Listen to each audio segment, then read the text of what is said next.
je m'appelle Laurent Cottard, je suis chargé du département des arts graphiques au musée Galliera, donc le musée de la mode de la ville de Paris. J'ai suivi un cursus de lettres modernes et d'histoire de l'art. Déjà, ça peut être confortable. Alors bon, je suis désolé, c'est un peu pragmatique. La fantaisie d'une couleur ou d'une autre, ou d'une texture des chaussettes, me semble plutôt pas mal. C'est des petits détails comme ça qui font la différence. Les ancêtres des chaussettes, c'est les chausses. C'est la maman des chaussettes. C'est beaucoup plus haut.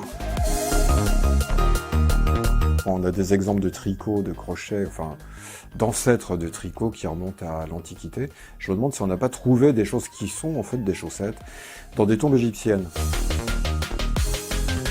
Ce serait pas dans des chaussettes, ce serait plutôt dans des bas ou dans des jarretières où on a des petits messages amoureux. Plutôt dans des bas réservés aux femmes, là, en l'occurrence. Je crois que ça devient réellement un accessoire de mode sous Napoléon III.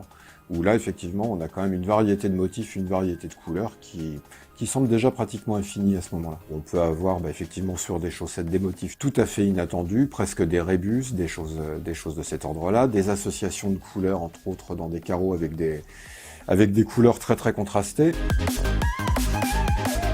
Moi, je pense qu'il suffit de regarder des comédies musicales avec Fred Astaire ou Gene Kelly. Par exemple, dans Chantons sous la pluie, le fait d'avoir des chaussettes de couleur claire ou de couleur vive, ça va amplifier finalement la rapidité des pas. Ça a une valeur chorégraphique. Et ça a quand même du style.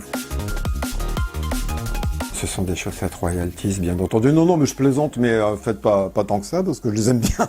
Comme celles que je porte en ce moment. Des chaussettes en maille avec 2 couleurs. Confort, originalité, solidité. Non, il y a des limites.